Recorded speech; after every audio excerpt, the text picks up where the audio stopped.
Hi, everyone. Welcome to Marketplace Network, Acts of the Apostles. My name is Anne Bowman, and I'm going to be your hostess this week. And this week, we're going to be talking about what you see is what you get. To quote from the Bible, like the appearance of a rainbow in a cloud on a rainy day, so is the appearance of the brightness all around it. That was the appearance of the likeness of the glory of the Lord. I think that's from Ezekiel 1:28.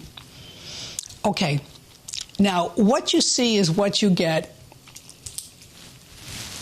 For those of us who are seasoned enough to remember him, there was a comedian named Flip Wilson he had his own shows. He was on television decades ago, and he was just the funniest man. He was a short black man, and everything, of course, he said with an accent and with an attitude. And the first time I heard him say that, and I am not trying to be anyone, I'm not, he put his hand on his hip and he flipped his shoulder, and he was playing Geraldine. He was playing a female. He had long hair on. It was a comedy skit. And he just looked back over his shoulder. He said, "What you see is what you get," with an attitude. Well, I am still laughing, and it's decades later. Okay, so obviously I'm not a short black man, but you get the idea. What you see is what you get. Now, I know some of you want to argue with me. That's fine. You can argue with me. My email's down below. You're welcome to send me a message if you want to. But the bottom line really is this. The way you present yourself is indicative of who you are. Teach it. There's no getting away from it. It's indicative of who you are. I know there are people who are going to spend a fortune trying to dress up and look the part, get the hair done, false eyelashes, the whole 9 yards. But you know what? They can spend all they want on how they look, and they open their mouth and it's shattered. The picture's gone. Because what you see is what you get. It's phony. It's a facade. You're going to get the real thing when you just take a look at listen to the words. You're going to get the person, and that's just exactly the way it is. Yeah. So you have to just be very careful. But I'm telling you something. When you take a look and you see what's all around you, and you're taking a look, and that person that you're thinking of, when I talk about what you see, and they've got what I call that certain savoir-faire. They just know what's going on. And you know something? You're right. They do. Because that's just who they are. And they're real, and they're right there with you. And the truth is, you can't get away from it. When you see a person who is together, it may not be your style of dressing, but you can see that they took time to put themselves together. What they're telling you is they care about who they are, and they care about the message that they're sending, the appearance that they're giving to someone else. It means a lot. And you get that message. You get that message when you see that person. It's nonverbal. You wouldn't know this because we don't know each other, but that's not the point. I am known amongst my friends. Usually when I get dressed, things match. It's just the way I roll. From my earrings to my rings to my clothes to my shoes to my purse. It all flows. It's together.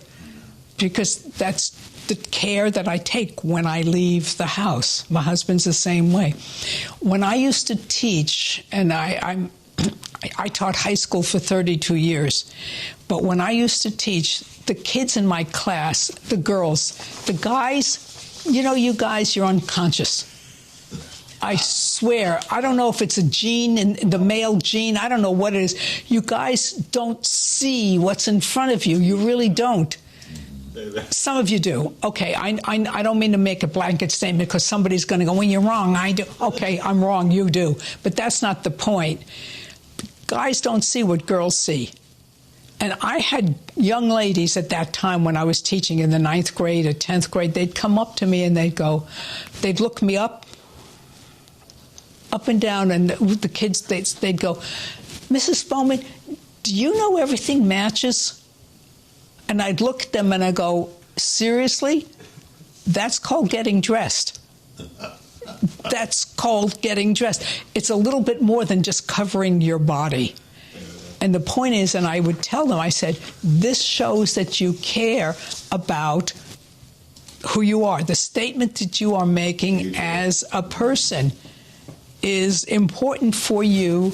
And so you're taking the time that it takes so that you can actually give a message to people and say, yes, I care about myself a lot.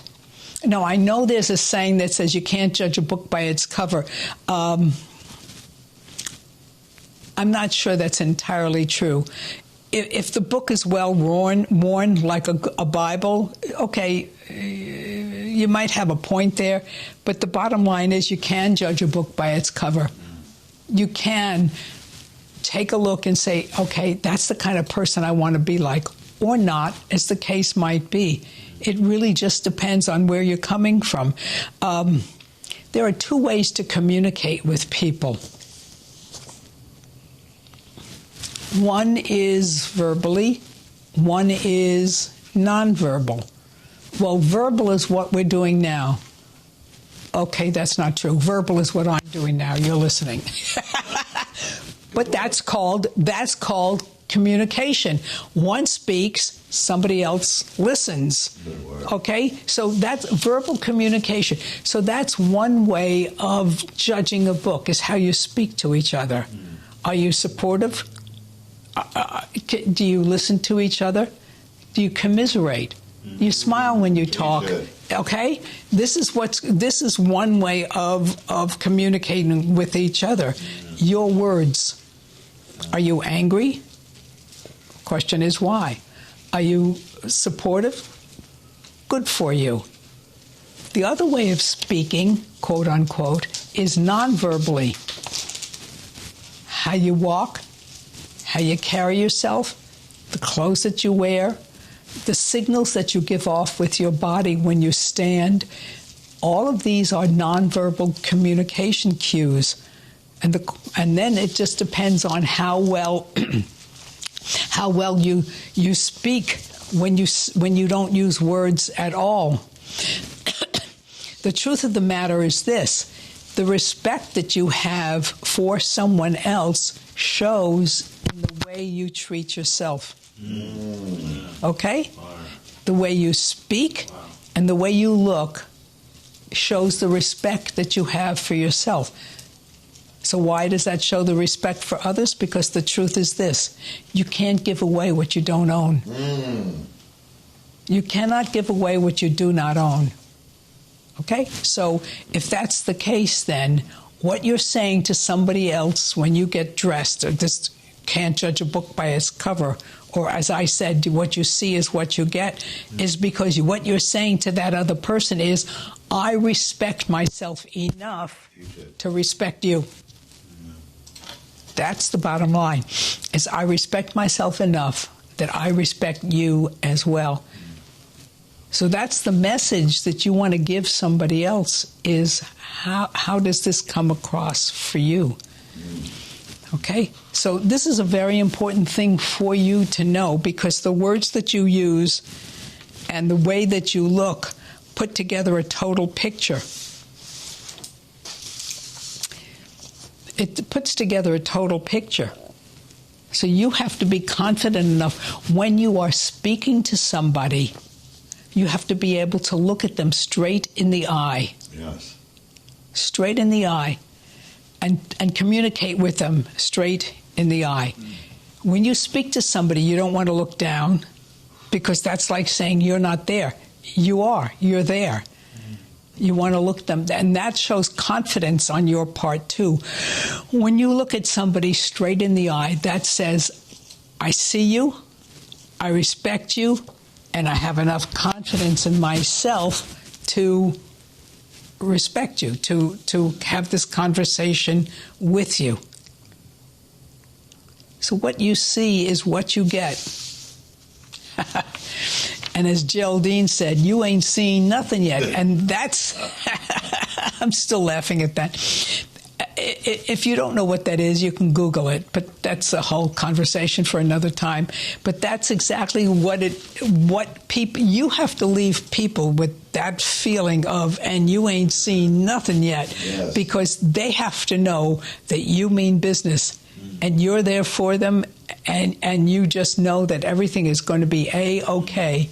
And you know that because you've got the Lord right there with you, and He's going to tell you that everything is going to be just fine. Just fine. So you have to know everything is good. Now, I know some of you are going, yeah, but you don't know my story. And you're perfectly right. I don't. And I don't know if you have a disease, or if you're missing a limb, or if you're recovering from something. Okay? I don't know those things. I do know that if you're listening to me, you are willing to say, I'm going to do the best I can with what I've got. Amen. And that's all any of us can do. The best you can with what you've got.